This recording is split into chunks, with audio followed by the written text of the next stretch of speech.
Hello everyone, আজি আমি ভিডিওটোত কথা পাতিম ADRE 3.0 মানে যেটো হ'ব মই ভবা নাই যে এটো পৰীক্ষাটো 2026 তে হ'ব লাগিছে এটো এক্সাম হ'বগে লাগে 2027 মানত কিন্তু 2027 ত যদি এক্সাম হয় তেতিয়ালে পঢ়াটো আমি 26 ৰ পৰা আৰম্ভ কৰি দিব লাগিব কাৰণ ADRE ত কম্পিটিশনটো বহুত বেছি হয় around 3 লাখ 4 লাখ 5 লাখ মান মানুহে তো দিয়ে এক্সামটো তাৰ ভিতৰত আকৌ সিৰিয়াস ক্যান্ডিডেটও আছে আৰু ভ্যাকেন্সি ইমান বেছি নাথাকে তো এতিয়াৰ পৰা জানিব লাগিব যে আমি স্টাৰ্ট কেনে কৰিম তো এটোৱে হ'ব যে বিগিনাৰ হিচাপে যদি আপুনি জিৰো বা তুমি একেবাৰে জিৰো জানা তাৰ পৰা গৈ মিলি এক্সামটো যাতে ক্ৰেক কৰিব পাৰা হেতু লেভেল হোৱাকে কেনেকে স্টাৰ্ট কৰিবা তাৰ পৰা আমি সিলেবাসৰ পৰা আৰম্ভ কৰিম মই হলো ভাগৱত বৰা আৰু মই APSC যোনটো 2024 আছে তাত মই ইন্টাৰভিউ লৈকে দিছিলো ইন মাই ফাৰ্স্ট অটেম্প্ট তো এতিয়া আমি মেইন পইণ্ট কিটা পৰা স্টাৰ্ট কৰো তাৰ পৰা যৰ পৰা আমি চাম হেতু হল আমাৰ সিলেবাসটো তো সিলেবাসটো দেখিলে আমি গম পাম যে মাৰ্কিং সিস্টেমটো আহে কেনেকে বা আৰু সিলেবাসত আছে কি কিনো প্ৰথমটো হল social studies then general knowledge logical reasoning general mathematics English আৰু ৰিডিং কম্প্ৰিহেনশন এটো কিহৰ কাৰণে ব্যাচেলৰ ডিগ্ৰী মানে যোনটো আমাৰ ডিগ্ৰী লেভেল আছে ADRE পোষ্ট উলাই হেতু কাৰণে তাৰপিছত যোনটো আমাৰ হাই সেকেন্ডাৰী লেভেল আছে তাৰ কাৰণেও সব বস্তু একে হয় প্ৰায় সেমে হয় কিন্তু ইয়াত এই ৰিডিং কম্প্ৰিহেনশন আৰু ইংলিশ হেতু ইয়াত নাই মানে ইংলিশ ল্যাঙ্গুৱেজ হেতু 6 নম্বৰ পেপাৰটো ইয়াত নাই আৰু SSLC যোনটো ড্ৰাইভাৰৰ কাৰণে হয় তাতে অকল ৰোড ট্ৰান্সপৰ্টটো আছে বাকিখিনি সব একে মানে এটা বস্তু আমি গম পালো যদি আমি সিলেবাস ব্যাচেলৰৰ কাৰণে পঢ়ো ব্যাচেলৰ লেভেলৰ কাৰণে যদি পঢ়ো তেতিয়ালে আমি গুটে তিনটা এক্সামে মানে অ্যাটেম্প কৰিব পাৰিম আৰু তিনটা ভিতৰত যদি আমি কোনোবা এটাও পাস কৰো তেন্তে হৈ যাব হেতুৱে কৰিব লাগে বেসিক্যালি আৰু মাৰ্কৰ খালি ডিস্ট্ৰিবিউশনটো এবাৰ বেলেগ বেলেগ হয় যোনটো ডিগ্ৰী লেভেলৰ আছে তাত 175 মাৰ্কছৰ কাৰণে হয় বাকি কিটা 150 আৰু তাত নেগেটিভ মাৰ্কিংৰ এটা সিস্টেম আছে 1 মাৰ্কৰ যোনকিটা আছে তাত নেগেটিভ মাৰ্কস আহে 0.25 আৰু যোনটো 2 মাৰ্কছৰ আছে তাত নেগেটিভ মাৰ্কিং আছে 0.5 মানে ইয়াৰ যোনখিনি ৰিডিং কম্প্ৰিহেনশন আৰু ইংলিশ ল্যাঙ্গুৱেজ আছে তাত 0.5 কে নেগেটিভ মাৰ্কিং লাগিব তো এটো হল বেসিক যোনটো সিলেবাস আছে সেই বিষয় এতিয়া আমি কথাটো হল যে স্টাৰ্ট কেনেকে কৰিম ইয়াত কাৰণ যে অকল লিখা আছে সোশিয়াল ষ্টাডিজ জেনাৰেল নলেজ এনেকে লিখা আছে কিন্তু তাৰ ভিতৰত বহুতখিনি বস্তু থাকে যেটো আমি জানিব লাগিব হেখিনি আমি এতিয়া মেইনলি ডিসকাস কৰিম এতিয়া চোৱা তুমি যদি মই আজি ধৰিছো আজি মে চলি আছে 2026 আৰু এক্সাম মই ধৰিছো 2027 ত হ'ব কেতিয়া হ'ব নাজানো এতিয়াও তো সময় আছে বহুতখিনি আছে মোস্ট প্ৰবাবলি লাষ্টৰ ফালে নটিফিকেশন যদি আহে তেতিয়া আমি 27 ত ধৰিব পাৰো এতিয়া যোনটো আমি দেখিলো সোশিয়াল ষ্টাডিজ এই সোশিয়াল ষ্টাডিজৰ ভিতৰত বহুত থাকিব যেনেকৈ আসাম পাৰ্টটো থাকিব আসামৰো আকৌ হিষ্ট্ৰী জিওগ্ৰাফি পলিটি ইকোনমি এনেকৈ বহুত পাৰ্ট থাকে ঠিক আছে তাৰ পিছত আকৌ ইন্ডিয়াত আহিব ইন্ডিয়াৰ কাৰণে আকৌ সেম বস্তু হিষ্ট্ৰী জিওগ্ৰাফি পলিটি ইকোনমি এইখিনি মেইন পাৰ্ট হয় আৰু তাৰ পৰা আমাৰ ওয়েটেজটো কিমান আছে 30 আছে মানে 30 মাৰ্কৰ আহিব আৰু বাকি জেনাৰেল নলেজত 35 আছে এতিয়া চাবা মেইন খেলটো ক'ত হয় এই জেনাৰেল নলেজত হয় জিকে বস্তুটো আমি কেতিয়াও প্ৰেডিক্ট কৰিবই নোৱাৰো জেনাৰেল নলেজ তাতে মানে তোমাৰ কাৰেন্ট এফেয়াৰ্সও আহি যাব তাপা অলৰেডি যোনবোৰ যেনেকৈ আছে যে ভাৰতৰ আটাইতকৈ ডাঙৰ কি সৰু কি বা পৃথিৱীৰ আটাইতকৈ ডাঙৰ কি সৰু কি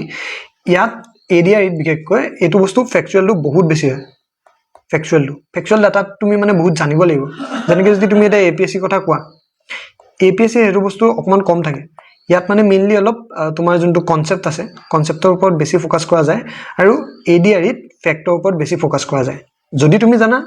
আৰু যদি তুমি নাজানা মানে হেতু তুমি এটেম্প কৰিবলৈ অলপ দিগদাৰ আছে সেইকাৰণে তোমালোকে এতিয়া মেইন কামটো কি কৰিব লাগিব এতিয়া পৰা যেহেতু আমি স্টাৰ্ট কৰিম সব বস্তুৰ কাৰণে ম্যাথছ আৰু যোনটো ইংলিশ আছে এইকিটাত আমি একেবাৰে মানে ভুল কৰাটো একেবাৰে কম কৰিব লাগিব ম্যাথছ আৰু তোমাৰ যোনটো ইংলিশ আছে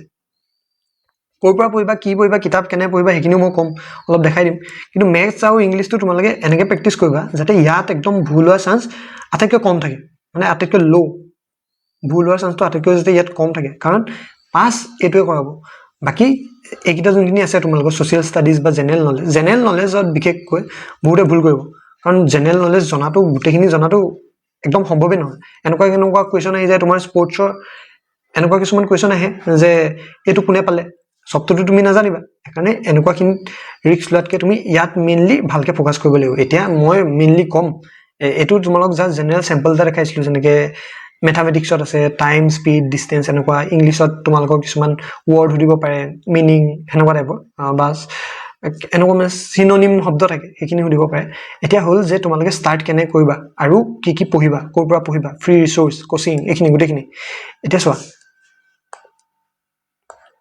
যিসকলে ষ্টাৰ্ট কৰিবা এতিয়াৰ পৰাই বা অলৰেডি কোনোবাই যদি কৰিছাও এইটো ইমান মেটাৰ নকৰে কাৰণ লাষ্টত গৈ চবে সমানে হৈ যাব কিন্তু ৰিভিজনৰ সংখ্যাটো বাঢ়ি যাব সোৰ্স কি ফলো কৰিব পাৰা এজ এ বুক যদি মই কওঁ অসমৰ কাৰণে চবে এখন প্ৰেফাৰ কৰে সেইখন মই তোমালোকে সেইখন প্ৰেফাৰ কৰিব পাৰা আৰু বেলেগো কৰিব পাৰা হেনেকে কোনো কথা নাই সেইখন হৈছে আসাম ইয়াৰ বুক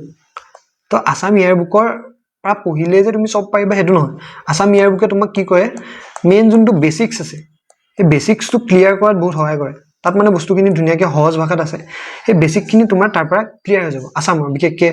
জিওগ্ৰাফি ধৰা হিষ্ট্ৰি ধৰা পলিটি ধৰা এইখিনি কাৰণে অলপ তুমি আভাগটো পাই যাবা আৰু লাষ্টৰ ফালে তাতে এৰাউন্ড 200 পৰা তোমাৰ 300টা কোৱেশ্চনছ আছে এই কোৱেশ্চনছখিনিও যদি তুমি লগাই দিয়া তেতিয়াও তোমাৰ মানে বহুতখিনি কথা তুমি জানি যাবা হেতু আসামৰ কাৰণে তাৰ পৰা free source as a book তুমি ইণ্ডিয়াৰ কাৰণে কি ফলো কৰিব পাৰা ইণ্ডিয়াৰ কাৰণে তুমি ফলো কৰিব পাৰা লুসেন্ট যোনখন আমাৰ জিকে আছে তো লুসেন্ট জিকে খনৰ পৰা তোমালোকে বহুতখিনি কথা জানিব পাৰিবা ইয়াত মানে একদম মাইনুট একদম সৰু যোনখিনি তোমালোকৰ ডিটেইলছ আছে লুসেন্টৰ কিতাপখন তোমালোকে এই গুটেখিনি বস্তু পাই যাবা মানে এইখিনি হৈছে সোৰ্স তুমি কি কিতাপ কিনিব পাৰা মই হেতু কাৰণে কৈ আছো যদি কোনো এতিয়ালৈকে কোচিং এইবোৰ লোৱা নাই তেতিয়ালে এটো সোৰ্স তোমালোকে ফলো কৰিব পাৰা এই দুটা সোৰ্স বাকি মেথছৰ কাৰণে তোমালোকে কিতাপ লোৱাতকে মই কম যে তোমালোকে মেথছৰ কাৰণে বিশেষকে প্ৰিভিয়াস ইয়াৰ কোৱেশ্চন যোনখন আছে হেকিটা কৰা তাৰ লগতে ইউটিউবত তোমালোকে অলৰেডি বহুত ফ্ৰী লেকচাৰছ পাই যাবা ইউটিউবত বিশেষকে এপিএসসি কাৰণে কিছুমানে প্লেলিষ্ট বনাই থৈছে তো এটো লেভেলত চালে বা এটো ক্লাস 10 লেভেলৰে আহে মেইনলি 10 ক্লাছৰ যোনখিনি মেথছ আছে হেখিনি যদি এবাৰ ক্লিয়াৰ কৰি থোৱা তেনো কিতাপখন চাই থৈ দিয়া তেন্তে ফ্ৰীতে তোমালোকে এইখিনি বস্তু প্ৰিপেয়াৰ কৰিব পাৰিবা উইদাউট এনি কোচিং আৰু যদি কোনোবাই কোচিং লম বুলিও ভাবিছা তেন্তে এটো ল'ব পাৰা কিন্তু এটা কথা মনত ৰাখিবা যদি তুমি কোচিংও লোৱা কোচিং যদি তুমি লৈছা ভাবিছা যে একদম কোচিং ললে হ'ব লাষ্টত যদি তুমি নিজে নপঢ়া বস্তুখিনি ৰিভিজনৰ ওপৰতে গুটেখিনি খেললো হ'ব তুমি কিমান ৰিভিজন কৰিছা আৰু এডিআইত বিশেষকৈ ৰিভিজনৰ ইম্পৰ্টেন্সটো কিয় কাৰণ এইখিনি ফেকচুৱেল হয় ফেকচুৱেল বস্তু যদি তুমি ৰিভাইজ নকৰা তুমি একেদিনে পাহৰি থাকিবা সো ৰিভিজনৰ গেমটো আমি ষ্টাৰ্ট কৰিব লাগিব এটো মেইন পইণ্ট হ'ব মানে যদি তুমি কোচিংও লোৱা এওঁলোকক বিশেষকৈ তুমি ফোকাস কৰিবা যে মেটেৰিয়েলখিনি পাবৰ কাৰণে তুমি যাতে নিজে বিচাৰি ফুৰাতকে কোবাত একে জায়গাত মানে মেটেৰিয়েলখিনি পাই যোৱা তো এইকিটা বস্তু কৰিলে আমাৰ যোনটো বিগিনাৰ হয় এতিয়া যদি তুমি ষ্টাৰ্ট কৰিছা এখন ৰোড মেপ হয় এয়া 2027ত পৰীক্ষা আছে আৰু এয়া তুমি 2026ৰ মেত উপস্থিত হৈ আছা ঠিক আছে তুমি 2026ৰ এটা মেত আছা তো ইয়াৰ পৰা এটো লকে তুমি যেতেলৈকে পাবাগে তো হে সময়ছোৱাত তুমি বস্তুখিনি সেগমেন্ট ভাগ কৰি ল'ব লাগিব এনেকে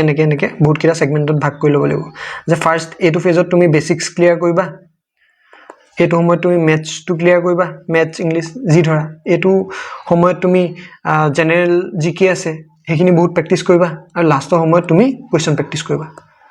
তো সেগমেন্টেশনত ভাগ কৰাটো বহুত ইম্পৰ্টেন্ট হৈ যাব যদি তুমি এনেকে সেগমেন্টত ভাগ কৰি এটা স্ট্ৰেটেজিত চলা যে তোমাৰ গ্ৰাফডাল এনেকেহে আগবাঢ়ে যাতে এনেকে আগ নবাঢ়ে ঠিক আছে প্ৰথমতে বহুত পঢ়িলা তাৰ পিছত কমাই দিলা তাৰ পিছত আলুগুটি তো হেতু যাতে নহয় তাৰ অপোজিটটো যাতে হয় এনেকে তলৰ পৰা ওপৰলে প্ৰথমতে একো নোৱাৰিছিলা আৰু লাষ্টৰ ফালে বহুত পাইলা হেনেকে যদি ষ্টাৰ্ট কৰা তেন্তে ডেফিনেটলি ভ্যাকেন্সিটো ইয়াতে বহুতখিনি হাজাৰ ওলাই তো তাতে তোমাৰ পাবলে এটা কনফাৰ্ম কৰিবলে সিট ভাল হৈ যাব যেহেতু এটো এডিআই হয় তো ইয়াতে ভ্যাকেন্সি যথেষ্ট ওলাব এপিএসসিত কথাটো কি হয় প্ৰায় 100 বা 200 সিট মান থাকে তাতো বহুতখিনি ইস্যুস থাকে যাতে তুমি ৰিটেন কৰা আৰু যদি এবাৰ এক্সামটো এডিআই টো এমসিকিউ নহয় ৰিটেনো হ'ব পাৰে এপিএসসি যোনটো ফৰ্মেট আছে আগৰবাৰ কৈছিলে এতিয়ালৈকে হোৱা নাই যদি হয় তেতিয়া আকৌ বস্তুখিনি আকৌ চেঞ্জ কৰিবলগীয়া হ'ব তো বিশেষকে এইখিনি মেইন পইণ্ট আছিল আৰু মই যদি কিবা কোৱেশ্চন